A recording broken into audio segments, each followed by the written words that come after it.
ಬೆಂಗಳೂರಿನಲ್ಲಿ ಆರ್ಸಿಬಿ ವಿಜಯ ಯಾತ್ರೆಗೆ ಕ್ಷಣಗಣನೆ ಆರಂಭ ಆಗಿದೆ. ಕೆಲವೇ ಕ್ಷಣಗಳಲ್ಲಿ ಬೆಂಗಳೂರಿಗೆ ಆರ್ಸಿಬಿ ಆಟಗಾರರ ಎಂಟ್ರಿ ಆಗುತ್ತೆ. ಆರ್ಸಿಬಿ ವಿಜಯ ಯಾತ್ರೆಗೆ ಕೌಂಟ್ ಡೌನ್. ರೆಡ್ ಆರ್ಮಿಗೆ ರೆಡ್ ಕಾರ್ಪೆಟ್ನ ವೆಲ್ಕಮ್ ಅನ್ನು ಮಾಡಲಾಗ್ತಾ ಇದೆ.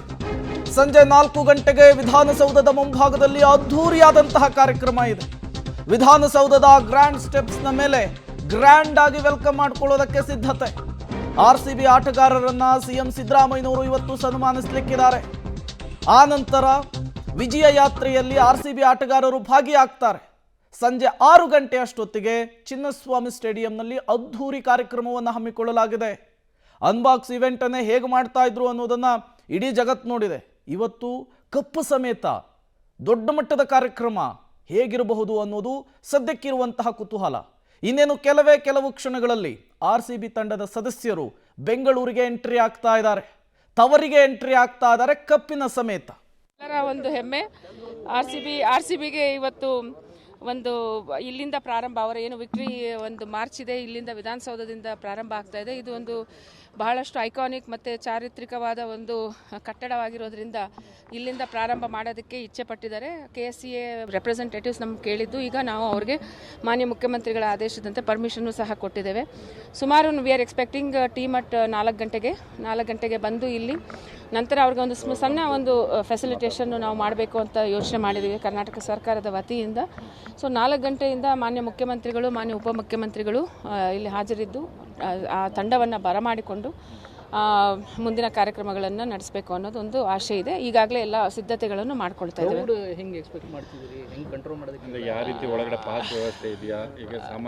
ಇಲ್ಲ, ಕ್ರೌಡ್ ಈಗ ಇಲ್ಲಿ ಕ್ರೌಡ್ ಇಲ್ಲಿ ಬರಬಾರ್ದು. ದಯವಿಟ್ಟು ನನ್ನ ಒಂದು ಮನವಿ, ಇಲ್ಲಿ ಕ್ರೌಡು ದಯವಿಟ್ಟು ನಾನು ಕರ್ನಾಟಕದ ಬೆಂಗಳೂರಿನ ಜನಸಾಮಾನ್ಯರು ಮತ್ತು RCB ಫ್ಯಾನ್ಗಳು ಹೇಳ್ತಾ ಇದ್ದೀನಿ, ಇದು ಕೇವಲ ಸ್ಟಾರ್ಟಿಂಗ್ ಪಾಯಿಂಟ್. ಸೊ ಅವರ ಒಂದು ವಿಕ್ಟ್ರಿ ಮಾರ್ಚು ಇದೆ, ಸ್ಟೇಡಿಯಂಗೂ ಹೋಗ್ತಾ ಇದ್ದಾರೆ ಮತ್ತು ಬೇರೆ ಬೇರೆ ಕಡೆ ಹೋಗ್ತಾ ಇದ್ದಾರೆ. ಕ್ರೌಡು ಜನಸಾಮಾನ್ಯರು ತಮ್ಮ ಒಂದು ಇದನ್ನು ಇಲ್ಲಿ ರಿಸ್ಟ್ರಿಕ್ಷನ್ಸ್ ಇರೋದ್ರಿಂದ ಸ್ಟೇಡಿಯಂಗೆ ಹೋಗಬೇಕು ಅಂತ ನಾವು ಕಳಕಳಿ ಹೋಗಿ ಅಂತ ನಾವು ಹೇಳ್ತಾ ಇದ್ದೇವೆ. ಯಾಕಂದರೆ ಇದು ಕೇವಲ ಸ್ಟಾರ್ಟಿಂಗ್ ಪಾಯಿಂಟ್ ಇರೋದ್ರಿಂದ, ಮತ್ತು ಇದು ವಿಧಾನಸೌಧ ಒಂದು ಸೂಕ್ಷ್ಮ ಪ್ರದೇಶ ಇರೋದ್ರಿಂದ, ಮತ್ತು ಹೈಕೋರ್ಟ್ ಪಕ್ಕದಲ್ಲಿರೋದ್ರಿಂದ ನಮಗೆ ಸ್ವಲ್ಪ ತೊಂದರೆಗಳಾಗುತ್ತೆ. ದಯಮಾಡಿ ಎಲ್ಲ ಜನತೆ ತಾವು ಸ್ಟೇಡಿಯಂಗೆ ಹೋಗಬೇಕು ಅಂತ ನನ್ನ ಒಂದು ಕಳಕಳಿ. Thank you. ಬರ್ಬೋದು ಅಂತ ಸೂಚನೆ ಇದೆ, ನಮ್ಗೆ ಬರ್ಬೋದು, ಅದು ಕನ್ಫರ್ಮ್ ಮಾಡ್ತೀವಿ. ನಮ್ಮ ಸನ್ಮಾನ್ಯ ಮುಖ್ಯಮಂತ್ರಿಗಳು, ಸನ್ಮಾನ್ಯ ಉಪಮುಖ್ಯಮಂತ್ರಿಗಳಿರ್ತಾರೆ, ಮತ್ತು ನಮ್ಮ ಸಚಿವ ಸಂಪುಟದ ಹಿರಿಯ ಮಂತ್ರಿಗಳು ಮತ್ತು ಎಲ್ಲ ಶಾಸಕರು ಎಲ್ಲರನ್ನೂ ಕರಿತಾ ಇದ್ದೀವಿ. ಮತ್ತು ಏನು ತಂಡ ಈಗಾಗಲೇ ಗೆದ್ದಿದೆ ಅದನ್ನು ಮತ್ತೆ ಇವತ್ತು ಬೆಂಗಳೂರಿನಲ್ಲಿ ಆರ್ಸಿಬಿ ಹಬ್ಬ. ನಿನ್ನೆ ಕಪ್ ಗೆದ್ದ ನಂತರ ನಡೆದಿರುವಂತಹ ಹಬ್ಬದ್ದೇ ಒಂದು ಲೆಕ್ಕ ಆದರೆ ಇವತ್ತು ನಡೀತಾ ಇರುವಂತಹ ಹಬ್ಬದ್ದೇ ಮತ್ತೊಂದು ಲೆಕ್ಕ.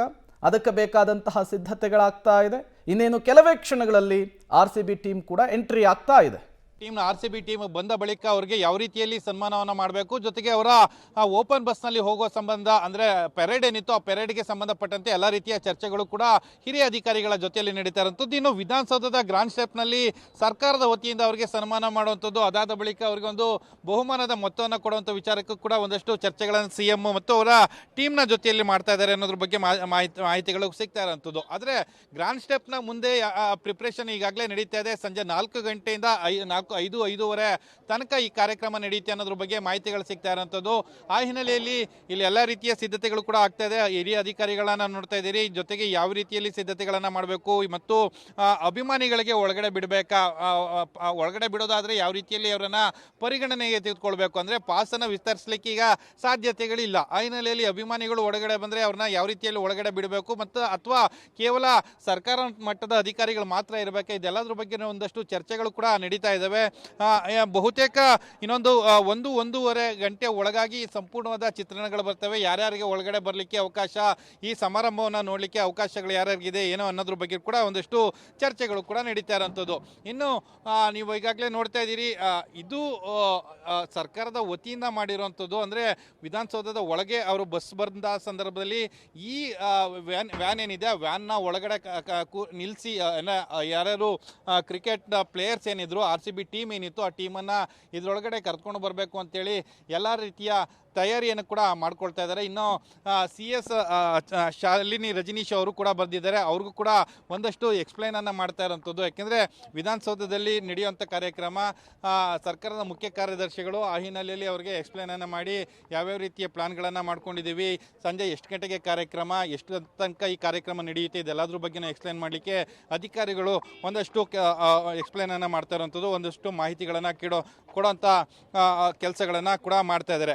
ಸದ್ಯಕ್ಕೆ RCB ಟೀಮ್ ಬರ್ತಾ ಇದೆ. RCB ಟೀಮ್ 1:30ಕ್ಕೆ ಬೆಂಗಳೂರಿಗೆ ರೀಚ್ ಆಗ್ತಾ ಇದೆ. 1:30ಕ್ಕೆ ಬೆಂಗಳೂರಿಗೆ ರೀಚ್ ಆದ ಬಳಿಕ ಏನು ಖಾಸಗಿ ಹೋಟೆಲ್ಗೆ ಹೋಗ್ತಾರೆ 2 ಗಂಟೆಗೆ. 2 ಗಂಟೆ ಅಲ್ಲಿಂದ 4 ಗಂಟೆ ತನಕ ರೆಸ್ಟನ್ನು ಮಾಡ್ತಾರೆ. ಅದಾದ ಬಳಿಕ ವಿಧಾನಸೌಧದ ಕಾರ್ಯಕ್ರಮಕ್ಕೆ ಬರ್ತಾರೆ. ಇದೆಲ್ಲ ರೀತಿಯ ಎಲ್ಲ ಪ್ಲಾನ್ಗಳು ಕೂಡ ಮಾಡ್ತಾ ಇದ್ದಾರೆ. ಟ್ರಾಫಿಕ್ ಜಾಮ್ ಇರ್ಬೋದು, ಇದೆಲ್ಲದಕ್ಕೂ ಕೂಡ ಯಾವ ರೀತಿಯ ಪ್ರಿಪ್ರೇಷನ್ಗಳನ್ನು ಮಾಡ್ಕೊಳ್ಬೇಕು, ಎಲ್ಲ ರೀತಿಯ ತಯಾರಿಗಳು ಕೂಡ ಸದ್ಯಕ್ಕೆ ನಡೀತಾ ಇರೋವಂಥದ್ದು. ಈಗಾಗಲೇ RCB ಫ್ಯಾನ್ಸ್ ಸೆಲೆಬ್ರೇಷನ್ ಮೂಡ್ನಲ್ಲಿದ್ದಾರೆ. ಅವರ ಈ ಸೆಲೆಬ್ರೇಷನ್ ಏನಿದೆ ಅದು ಮತ್ತೆ ಇವತ್ತು ದುಪ್ಪಟ್ಟಾಗ್ತಾ ಇದೆ. ಒಂದು ಕಡೆ ತಮ್ಮ ನೆಚ್ಚಿನ ಆಟಗಾರರನ್ನು ನೋಡ್ತಾ ಇದ್ದಾರೆ ವಿತ್ ಕಪ್ನ ಜೊತೆಗೆ ಸರ್ಕಾರದ ಮಟ್ಟದಲ್ಲಿ ಒಂದು ಕಾರ್ಯಕ್ರಮ ಆಗ್ತಾ ಇದೆ. ಅದರ ಜೊತೆಗೇನೆ ಇವತ್ತು RCB ಫ್ಯಾನ್ಸ್ ದೊಡ್ಡ ಮಟ್ಟದಲ್ಲಿ ಚಿನ್ನಸ್ವಾಮಿ ಸ್ಟೇಡಿಯಂನಲ್ಲಿ ಸೇರ್ತಾ ಇರುವಂತಹದ್ದು.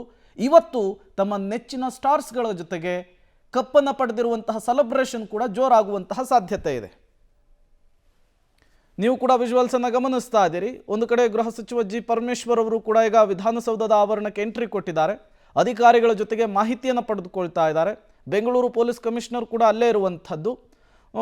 ಇಲ್ಲಿ ಸಾರ್ವಜನಿಕರಿಗೆ ಅವಕಾಶ ಇಲ್ಲ ಅಂಥೇಳಿ ಈಗಾಗಲೇ ಸ್ಪಷ್ಟವಾಗಿ ಅಧಿಕಾರಿಗಳು ಮಾಹಿತಿಯನ್ನು ಕೊಟ್ಟಿರುವಂಥದ್ದು. ಹಾಗಾಗಿ ಸರ್ಕಾರದ ಮಟ್ಟದ ಮುಖ್ಯಮಂತ್ರಿಗಳು, ಉಪಮುಖ್ಯಮಂತ್ರಿಗಳು ಭಾಗಿಯಾಗಿ ಸನ್ಮಾನವನ್ನು ಮಾಡಲಿಕ್ಕೆ ನಿರ್ಧರಿಸಿದ್ದಾರೆ.